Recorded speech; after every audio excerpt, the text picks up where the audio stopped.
My whole childhood, I hated school, but the Yeah. one thing every teacher and my parents constantly told me is you should love school because when you get out in the real world, work sucks. The expectation is almost set too high. He wants them to be a carbon copy of him. I saw a lot of people in leadership roles who were just there for the salary or the title. A lot of success with the VAs that Mads has provided.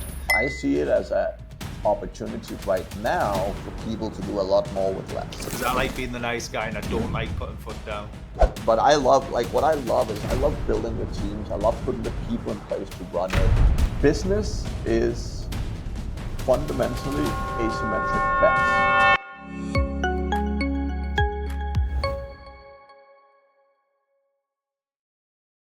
Hi guys, today we're joined by one of my very good friends, Mads Singer. He's one of the top guys when it comes to anything leadership and management, when it comes to your business and helping growing your team or growing your business to take that next step to the next level.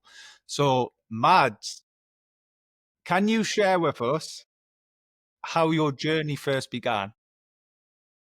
Yes, well, thank you for having me, first of all. But yeah, my journey first started in the corporate world. I was a bit rebellious when I was younger, and I left my home country of Denmark when I was 18, moved to Ireland, got one of these amazing jobs, and within a few months, got an amazing boss that, where people like doing work. And my whole childhood, I hated school, but the one thing every teacher and my parents constantly told me is you should love school because when you get out in the real world, work sucks.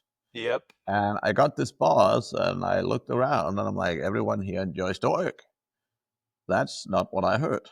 That's not what work is supposed to be like, according to all these adult uh, people that I knew. And very quickly, I went from being someone who wanted to do IT to being someone who wanted to do what my boss was doing, which was management. Because I was like, well, if I can make people enjoy their work and grow and do cool things, that would be amazing. And that was how my journey started out. And that was back in 2002. So that's a couple of days ago. Uh, But I was born then. It's all right. I was still alive then. Good, good. But yeah, I wasn't keen on school at the time, and I started rigorous self-studying. I read hundreds and hundreds of books over the following years, and this was just when Amazon was kind of coming out, and I would go online, I would buy like 100 used books. Back then, I didn't have so much money, right? I was still working a new job. I would go online, I'll buy like 50 books for $1 or $2 or $3 each, these used books, and I'll get these giant boxes from all over the world coming in from Amazon. And that was very helpful at the early stages for me. But yeah, I basically spent a long time just studying, learning management, and eventually corporately got into it and absolutely loved it. My goal was never to be a manager. My goal was to be a great manager.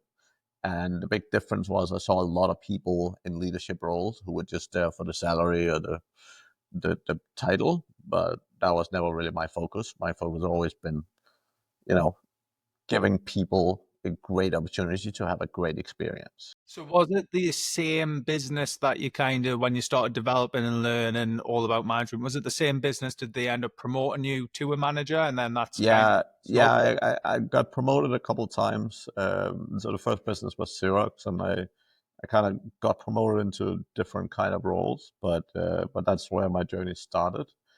And then eventually I moved over to IBM, which was a very, very interesting.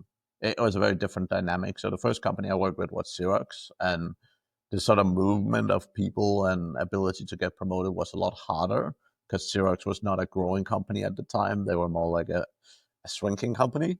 So you kind of have to wait till your boss retires or to passes get out that or next promotion type thing. right. So there's definitely a lot less movement. But then when I moved to IBM, there was a ton of movement, right? Like where I was with them in the UK and Scotland, but and they weren't necessarily growing, but they had constant movement. Like they moved managers around every 2 years or so.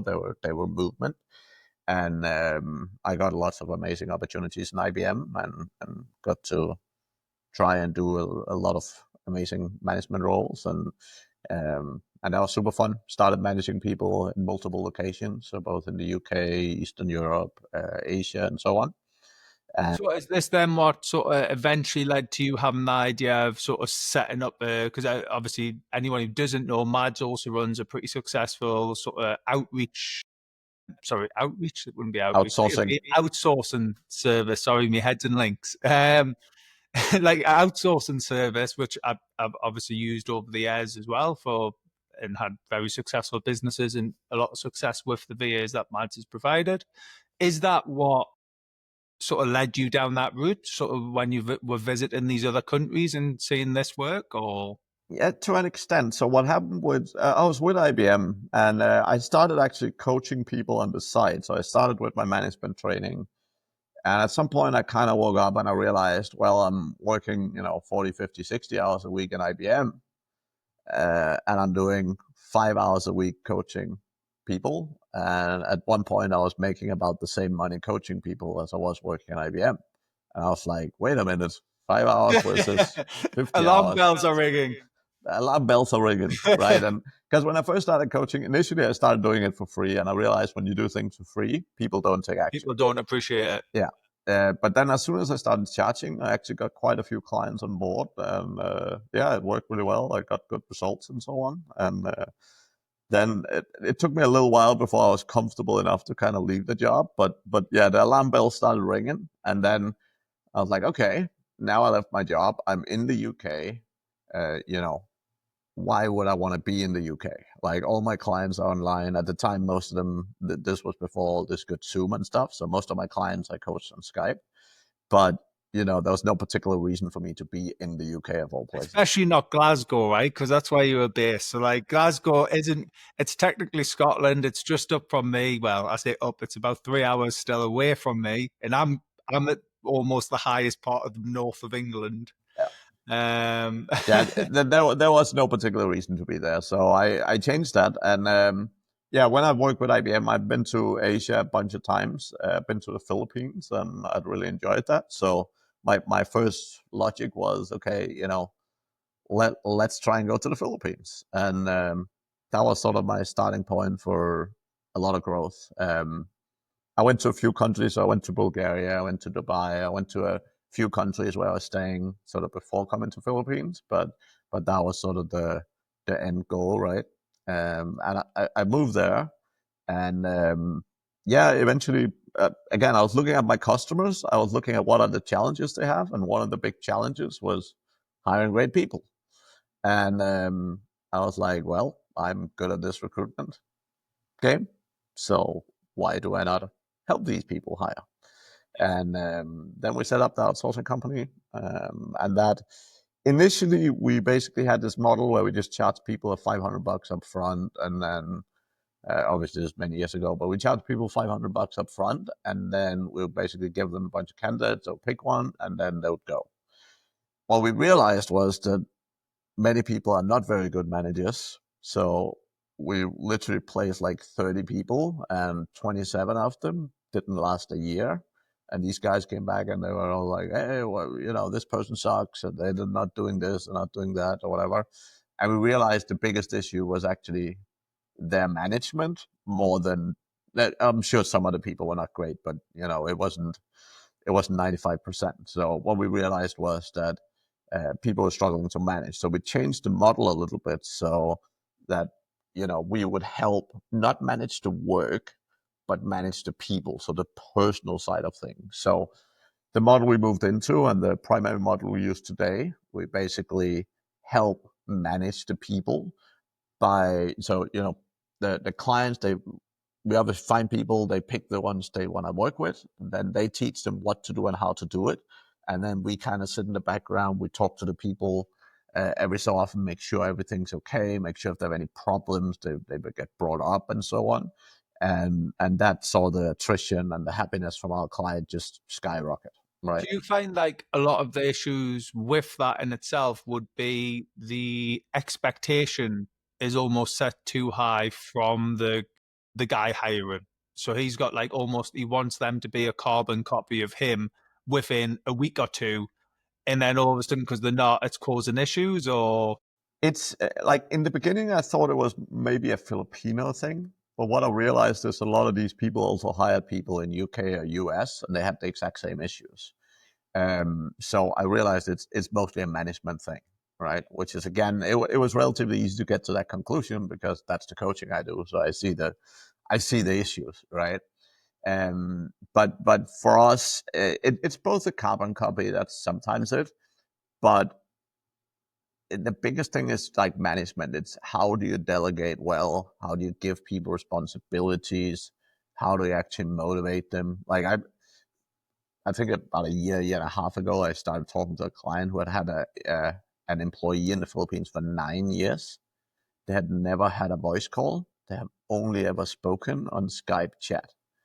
And he was not happy because he didn't feel he was getting as much output as he could. I'm like, dude, like you haven't like gotten You haven't actually spent the time developing the relationship with the right. person. And actually, so the biggest thing I saw with the Philippines is that when people hire cheap labor, they treat it as cheap labor, Yeah. right? And that's You actually almost can chuck them to the curb at any point. And then the problem is, I guess the Filipinos also know this, right? So that then breeds a little almost distrust from them. So they're probably getting multiple jobs.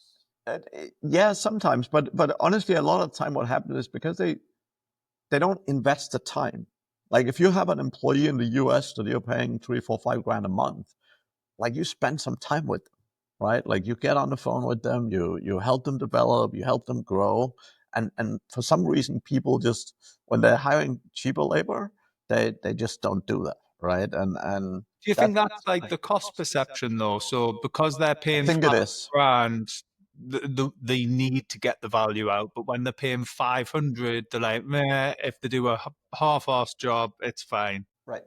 But turn it around. Like I have staff right now that literally run businesses. Yeah. So we have some of these people who run e-commerce store, like $1 million e-commerce stores, because the clients have treated them as employees. They're given them responsibility. They've grown, and now the client is basically an owner with a bunch of Filipinos running it, right? So the thing is, the capabilities are there, the growth opportunities are there. Just like people, like if you go out and hire random British people on the street, right? Like you're rarely going to get a superstar, all right? They often take shaping. They take, you need to work with them. You need to do some stuff to get great results out of them, and that's the same everywhere on the planet, right? So I guess another way of looking at it from, like, say, a manager's point of view would be, yes, there might not be the same cost as in it's $500 or $1,000 instead of $5,000. However, if you train them effectively, you're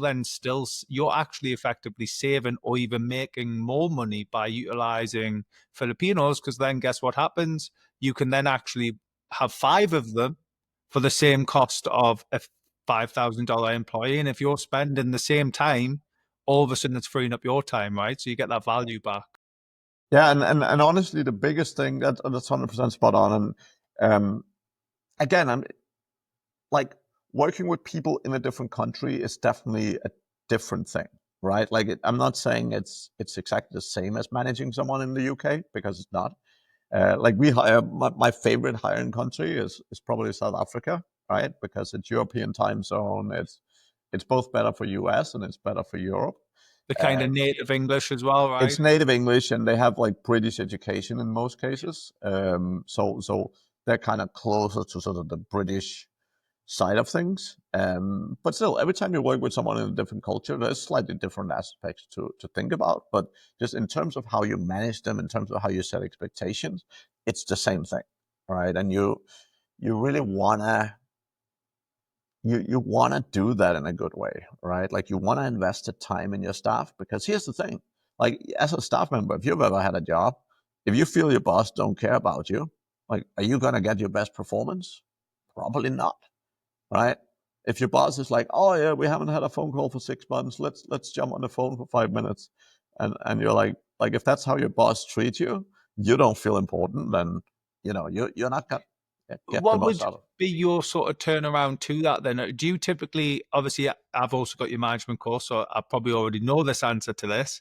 But do you typically then suggest managers start to have like weekly update calls with the team and Yes. almost treat it like they are in the office, you're just on a video with them, that's Yeah. all? Yeah, and this is actually I had after COVID, I had so many people come to me and say, "Oh, how do we manage people remotely?"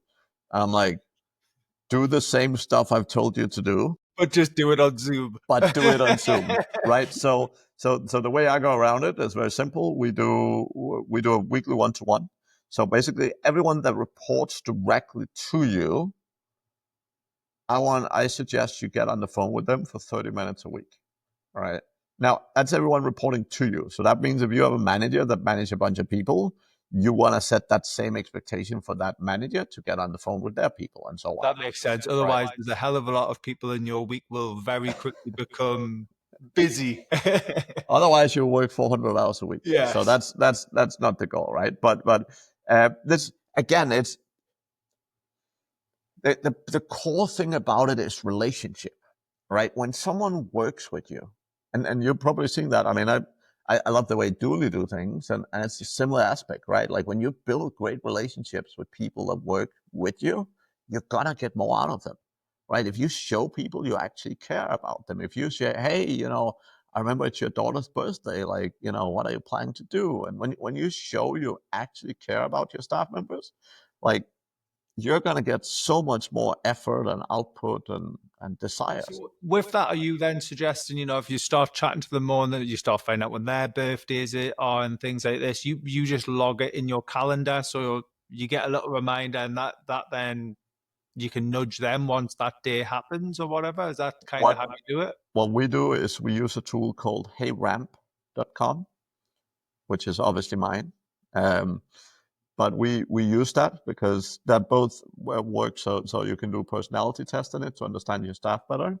You can track the one-to-ones, and basically we have like the sort of tasks, and we have goals and things like that. But on the right hand side, we put in all the personal information, so it's always available. So I put in, like, by nature I'm horrible with names. So when someone says, oh, my girlfriend Betty or whatever, like, I'm horrible at remembering stuff. So we literally have a field with notes where I write down like the name of the important people. I write Yeah. down things like, okay, Pete have a dog called Ralph, and Ralph is Pete's big thing, and so on, right? And I write down stuff like hobbies and so on, and I do that. Like, reality is, by nature, I don't remember all of this stuff, but I know it's important to people, so I want to put in the effort to get to know about it, and two, ask about it. So if I mean, you're not very jacked, but if I know you're into training, right, and I ask you about training every week, and hey, how have you been working out? How have your workout been this week, and so on, you know, like that's how you build connection, right? And even if it's not a natural thing, you can definitely learn to do that. But the impact you get, like the effort you get from people who you actually show you care about, is just another level, right? And that's the biggest thing. And how quick do you typically find? So let's say I know we've went off a little bit of a tangent here, but That's this is okay. good stuff, so it's fine. I'll just try and circle back later. Um, so let's say you've engaged and started doing one-to-ones. How quick do you tend to see, well, yeah, a return from that? So you start to see behavioral changes within the employee, stuff like that. How quick typically? Typically 1 to 3 weeks. Wow. So And quick. honestly, like when I do my management training, it's typically within a week or two. Most people message me and said, "Wow, I started talking to my staff, and all this stuff came out. All this stuff I didn't know about. Suddenly they're doing this and this and that." And you know, like, actually talking to people is a great way of Yeah. getting the best out of them. Yeah. No, I completely agree. So with the outsourcing agency, what would you say is one of the biggest challenges you faced early on, and then how did you overcome it? Definitely, as I said, like finding the right business model was the biggest. After that, I'd say again, probably a little bit expectation setting.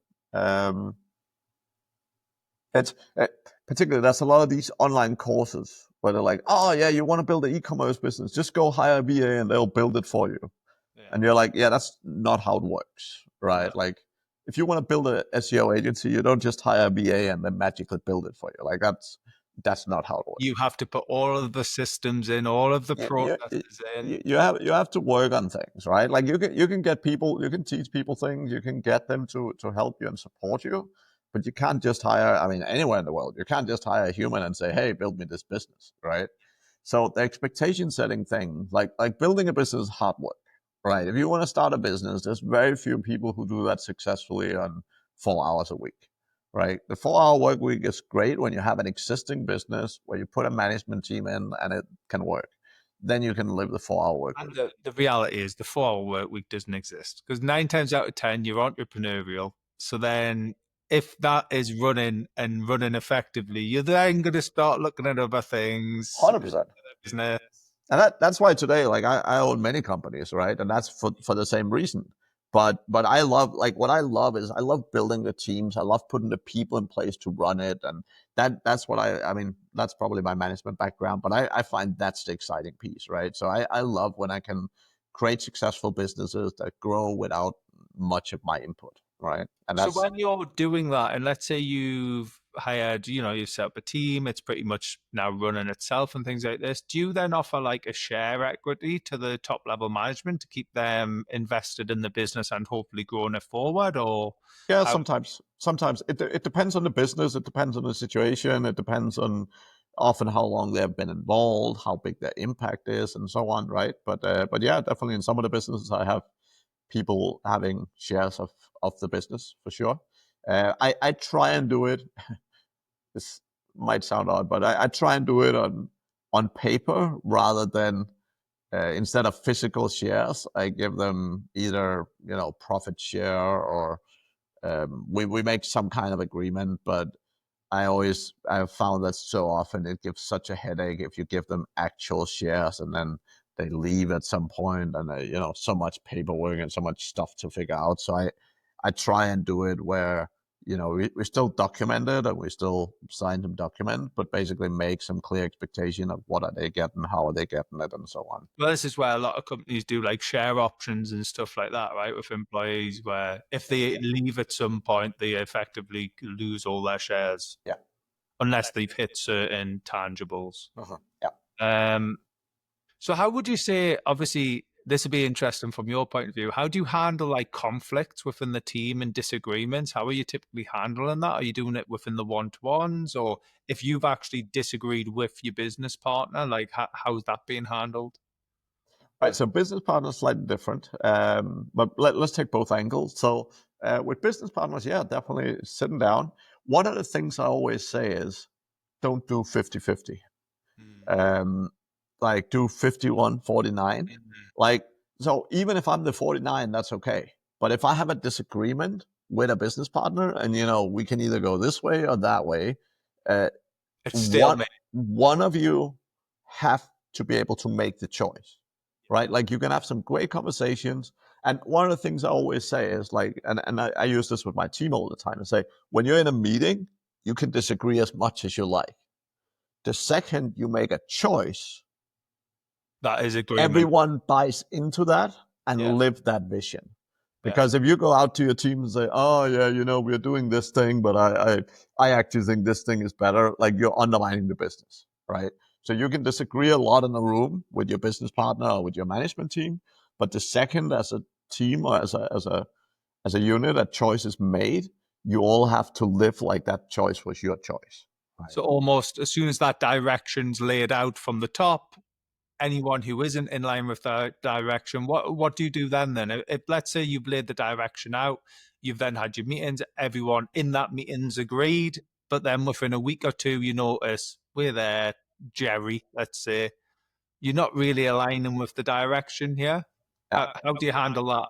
Then when it's typically a direct report if that happens, and then I sit down in the meeting and says, Carl, we agreed this. I've heard you have been saying this sort of stuff to your team. Can you do that differently? And if I hear more about it, then we go back into the same and say, Carl, I've heard you've still been saying some of this stuff to your team. Can you do that differently? Yeah. And if I need to do that again, it's a different conversation. It's a conversation of, Karl, You don't fit with the culture. we agreed that we're doing this thing. You are working against the decisions of the company, of the team.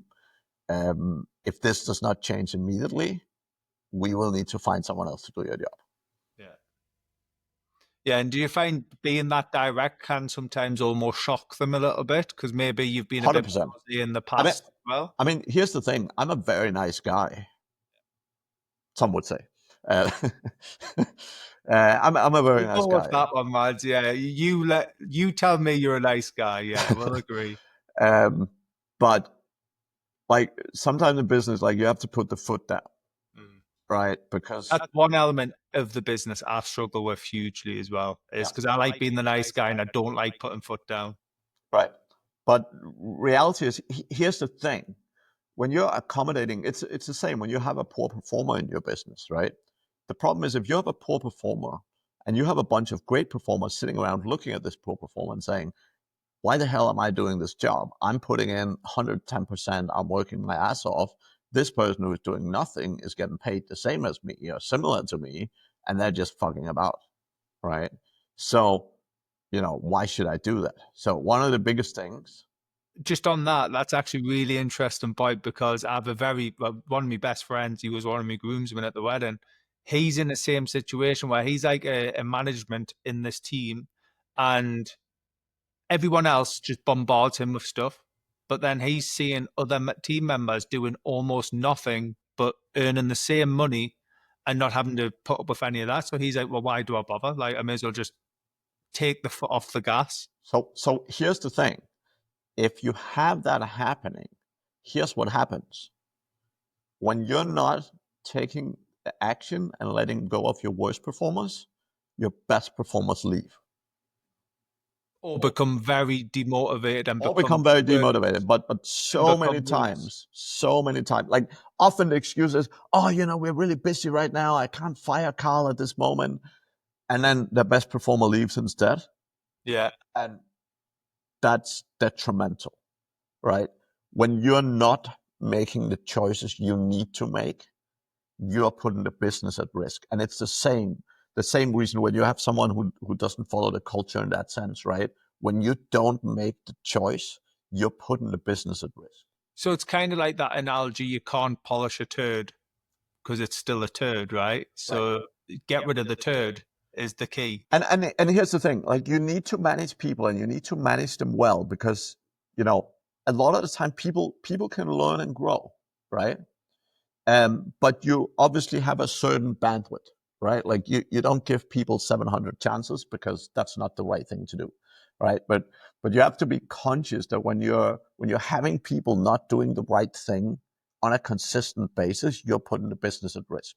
So if you're comfortable doing that, if you're so comfortable not engaging in conflict that you're happy to put your business at risk, fair enough, that's on you. Yeah. But I'm not into that, right? Like I don't want to put my business at risk. Have you noticed any impact from like the whole AI trend now within your business? The I trend, AI? AI, yeah, definitely. Um, I Most people are really scared. I look at it the other way. I look at it like people are capable of doing more with less, right? If I was a content writer, would I be scared of my job in principle? But here's how I would look at it. Like, like in the world of SEO, for example, like people are like, oh yeah, it's gonna steal my job. I'm like, no. Well, it might steal your job, but you'll have another 1,000 opportunities. Like if you go to a random American city, you walk down the street and ask 50 people about AI, 48 of them will know nothing, right? The fact that you are in an industry that's seeing the front of this, the fact that you have the opportunity to go in and play with it and do things with AI, that means you are at the forefront, like you're top 5%, right? So even if you were to lose your writing job, like there's so many opportunities, there'll be so many opportunities for you if you spend a little bit of time on this AI stuff. right? So I see it as a opportunity right now for people to do a lot more with less. Now, over time, it will definitely eliminate some jobs, but I don't see the people who are currently surrounded by AI by the ones being at risk. I see the people who are doing sort of very lower level menial work, like admin, a lot of sort of admin people who have been Processes can almost be automated by AI. right. And stuff like, if you have people who are sitting and typing data from receipts and putting it into a spreadsheet, like 10 years from now, that's not a thing, right? So if that's your job, definitely start spending time with AI and figuring it out. Yeah. So we're going to do a little sidestep here because I just want to chat. Obviously, clearly successful business guy, entrepreneur within your own right, and SEO. You were a bit of a mixed bag. Really, you've got a few little hidden talents in there. Um, how do you balance the demands of the multiple businesses that you've got with your personal life? I mean, the biggest thing is I try and do as little as I can. So I'm always excited when we start new You're things, and lazy, and and lazy that Glaswegian. no, but the thing is, like, I travel a lot, I speak at a lot of events, and the problem is that if I'm the bottleneck somewhere, then I'm holding a business back, and that's not very useful for either me or the business, right? So my core focus in all the businesses is to remove myself at the bottleneck. I still do projects, I still do things where I add value, but it's typically not things where I'm urgently needed, right? So, for example, one of our projects, we're doing a virtual summit that I'm a little bit involved in, from a sort of a marketing thing, right? But it's not something, if it takes a little while to do, it's not super important, and not that it's not important. Sorry, it's not super urgent, right? So it's something I can do when I have the time and all of that stuff, right? So, but the main thing is in day-to-day operations, I try and remove myself as much as I can. So my time is mostly spent on management consulting. Like, that's where most of my personal time goes. And honestly, so I kind of have my Mondays and Tuesdays is typically my team time. So that's when I do all my one-to-ones and team meetings with my team. And that means Wednesday, Thursday, Friday are typically free days for me. So, like this week, I'm in Bulgaria, so I'm doing some training with the SEO.domain guys here. Next week, end of next week, I'll be in Turkey and we'll be doing some masterminding. But basically, Monday, Tuesday is kind of my work days where I talk with all of my staff and so on. And Is that by design? So, like, yeah, you choose a Monday because or a Tuesday because then it can also set the tasks up for the rest of the week with the staff as well, if there's any tasks. yeah, a little bit. That was how it started out. But what I figured out is, because I travel a lot, I fly a lot, is if I compact my meetings on Monday, Tuesdays, and I know that most of the time I should try and avoid flying on Monday, Tuesday, that means I don't have to reschedule very many meetings. Whereas if you have meetings sort of spread out all over your week and so on, every time you're moving somewhere, you have to reschedule stuff. So I found it very sort of effective. So basically Monday and Tuesday morning. So I'm in Europe right now. So basically 8 a.m. until 1 p.m. I'm usually quite busy on Monday and Tuesday. And what happens is, the reason why it's that time is because when I go to Asia, that's the afternoon. So again, I don't need to reschedule all the meetings every time I move time zone, right? So this is quite good because this is essentially my next question was going to be any habits and routines you've got which help obviously maintain productivity and keep you focused. And obviously, this is one of your habits and routines, right? Your Yeah. Monday, Tuesday is scheduled for anything staff related. Yeah. Yeah, so mostly one-to-ones, team meetings, and so on, right? And this is some of the routines. Now, because of that, my routines are different when I'm in Asian time zone or Australian time zone versus when I'm in Europe. So Yeah. when I'm in Europe, usually first thing in the morning, it's meetings on Monday and Tuesday, right? So if I go to Then the do you find when it's in Asia and that it's evenings, afternoons, afternoon? Yeah. yeah, so it's maybe like 1 p.m. till 5, 6 p.m. or something. Yeah. Um, but that means in Asia, for example, my routine is I typically go to the gym first thing in the morning. But I don't do that in Europe because when I wake up, I go and do the meeting straight away. But not having to constantly move these meetings when I move around the world is very beneficial. So it's usually only an issue for me if I go to sort of US time zone.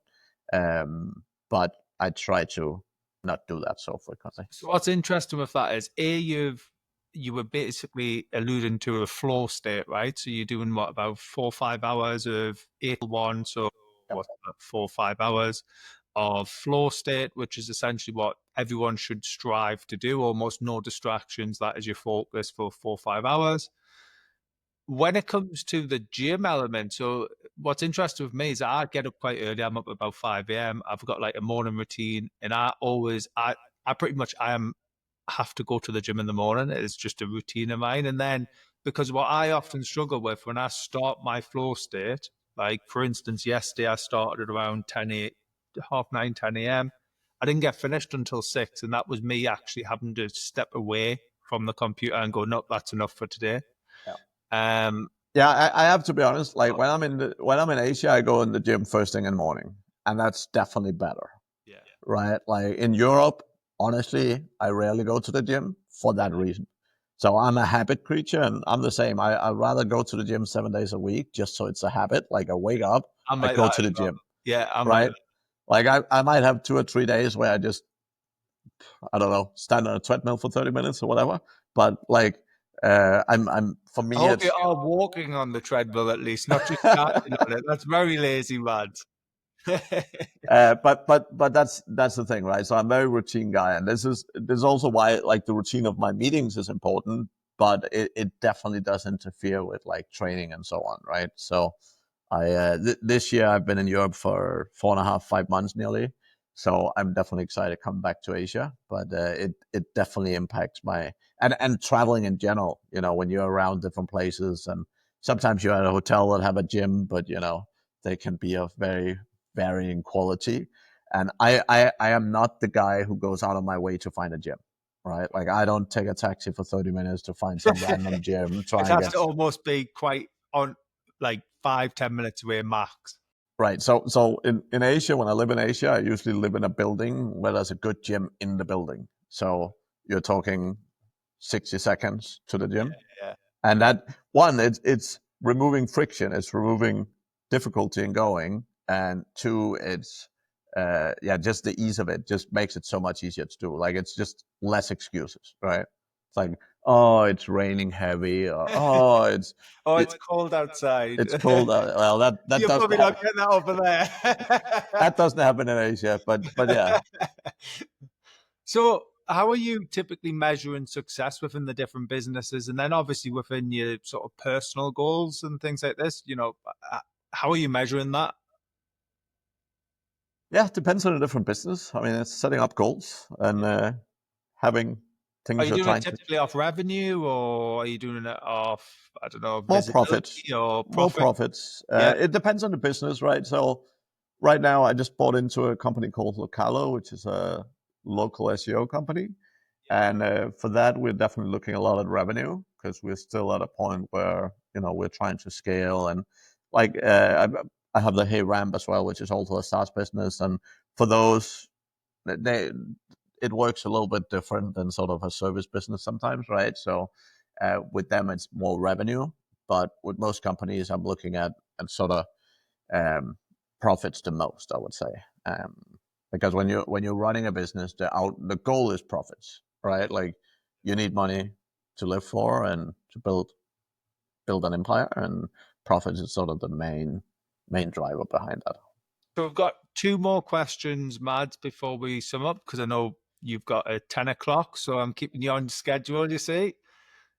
What is the best piece of business advice you've ever received? And I know you've met a lot of top entrepreneurs, top businesses, companies. Out of all of those companies, what would you say is the best business advice that you've ever received? Don't work with Karl Hudson. No, no. Um, oh man, there's a lot. Okay, so business is fundamentally asymmetric bets. And it took a while for that to click for me. But when you're having a job, you kind of know you put in a certain amount of hours, you get paid a certain amount of money per hour, you know what you make. Yeah. the biggest challenge most people have with business is taking risk, right? So by human nature, we are so afraid of losing money That's one of that my biggest challenges that as we well. don't run the risk of making money, right? The way I suggest you look at business is asymmetrical bets. So if you put $1,000 bet on a lot of different things, if most of them goes to zero, that's okay, as long as they have an opportunity to potentially 100x or whatever, right? So for example, when you're looking at things like lead generation, well, a lot of people just do a lot of different things very poorly, right? But they're often afraid to commit to something. They're often afraid to say, hey, I'm going to sit down and I'm going to commit to doing a podcast for 12 months and see what happens, right? What I suggest is you put bets, like you put proper resources into something and you make a bet on it to see if you can make it work, right? Sometimes, and a lot of the time, things will not work or they won't work greatly. Whenever you find something that does work, you want to keep doing it. So marketing, for example, what I see is people, for example, do cold outreach. They set it up and they're like, yeah, this is making us money. And then they're like, oh, well, I want to try this social media thing instead. Don't do that. If you find something that works, keep doing it. Now, you might do something else as well. So you might take another bet. But when you first find something that works, you want to put a system, you want to put some people, you want to do something to keep that running. Because I see so many companies who stop something that works to try something they think will be more successful that fails. And then suddenly they have nothing. Right. So, but the mindset behind business is asymmetrical bets. So the thing is, when you own a business, it's the opportunity to take something and make it huge. And it's not necessarily meaning like in terms of staff and in terms of millions of dollars, but it's the point is that you can invest either a small amount of hours to get a big output, or you can invest a reasonable amount of money to potentially have a high return. So learning to get more comfortable with the risk and learning to become more comfortable with the fact that, yeah, you might lose money, but by trying a lot of things, you will also find things that work. You tend to find that behavior because, like, my background obviously was very much started off council house sort of area growing up. Do you tend to find if someone has slightly worse off upbringing or something that they tend to be a lot more prone to less like avoiding risk? To an extent, that there's a mix. So it's typically a personality thing and an upbringing thing. So if you both have an upbringing that makes you where you didn't have a lot of resources, and you have a very conscientious personality, that is the people who are comfortable with the least risk, right? Then obviously you have different varieties of that. Sometimes you might have an upbringing where money have not been an issue, but you are very conscientious. They play against each other. If you have an upbringing where money was not an issue and you are not very conscientious, then you're typically at the sort of So most I've got one natural. last selfish question here then. Now that I've just gave that that is my upbringing, what could I be doing? Obviously, assume that there's probably a good chunk of people potentially listening to this who have the same issue to help improve my, I don't know, capacity for risk. Yeah, I mean, honestly, when I grew up in a similar way as you, right? Like we didn't have a rich family, and actually, my mom was an accountant, so we would count every penny, even if it wasn't about the penny, but we would just count them because my mom was an accountant and you Yeah. count everything, right? So it gets that feeling into you. So, but fundamentally for me, the core thing is number one, understand the logic, like understand asymmetric risk. And when you understand it here, it might still not get in here, but if you at least understand it here, you can start making more good choices to help you move in that direction. And the thing is, when you start seeing success, you're like, this thing actually works. Mm.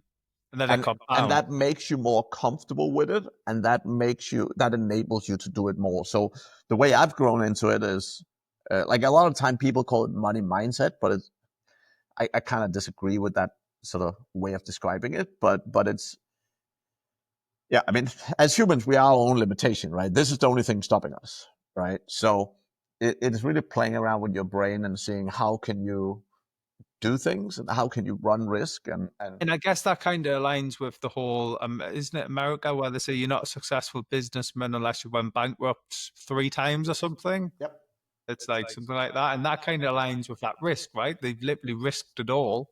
yep, Most of them, at least, obviously, unless they've been caught doing something dirty, but most of them would have risked it all and it hasn't paid off that time. yep. So then they go again. And if you look culturally, like in the US, there's a much larger appetite for risk just because of the culture, but also because there isn't a social system. So, you kind of sometimes have to bat for it to try and make it, right?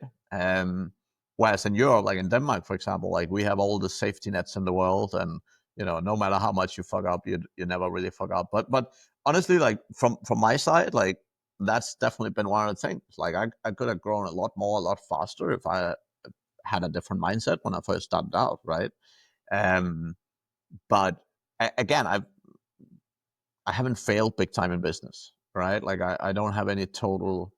Uh, well, I bought a content company a few years ago, and that definitely did crash and burn with the AI.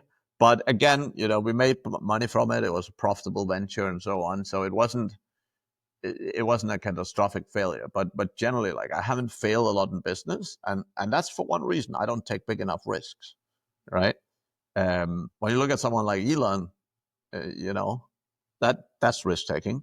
Uh, Uh, and not everyone's comfortable with that level of risk, but I definitely encourage you, if you are a business owner, definitely learn to play around with risk, and you don't need to risk the house, right?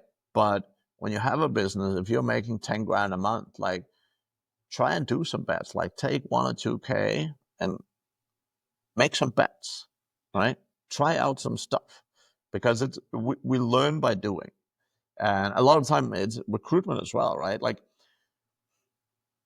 people often misunderstand. They're like, "Oh, you have a lot of cheap labor, so therefore you only hire cheap people." And I'm like, my goal is not to hire cheap people. My goal is to hire great people. Anyone you hire, any investment you make in business is a question of return of investment. Like there's a lot of sense to go and paying someone 10 grand a month if mhm. they're the right person. Yeah. Like if you pay someone 10 grand a month and they make you 100, great. It's better than someone you pay 1K that makes you 2K, right? So the thing about it is it's not about the quantity of investment. It's always about this asymmetric return. So when you can find great people, even if they're more expensive, that is often a great investment, right? But obviously you have to have the resources. Like if you're not making 10 grand a month, it's hard to go and pay someone 10 grand a month, right? So you obviously need to get yourself in a place where you have the resources. But I really, really urge you to start doing more of these asymmetrical bets. That's awesome, Mad. So that's a good tip of advice. Basically, become a gambler and gamble everything. That's the key to success in business. And Why? what websites should they sign up and gamble at? I'm about to make one, gambleyourbusiness.com. No, this has been great, Matt. So how can people reach out to you and chat to you? Any socials, things like that? Yeah, Matt Singers, anywhere, mattsingers.com, and only person in the world with that name. So That's good. That's handy. simple to find me on any social media platform, pretty much. What I'm going to do is I'm going to ask one last question of Mads, but it'll be after the video. And basically, I'm going to ask him to list 5 of his top books on helping understand asymmetrical risk and business. And then I'll also list those in the little description below as well. Thanks for coming on, Mads. It's been an absolute pleasure. Obviously, I could talk to you all day, to be fair, and often we do when we're in Chiang Mai and things like this. So obviously, we'll just call it a day there, and then hopefully next time we'll have even more to talk about. Thank you very much, Carl. Awesome to have a chat. Cheers, Mads.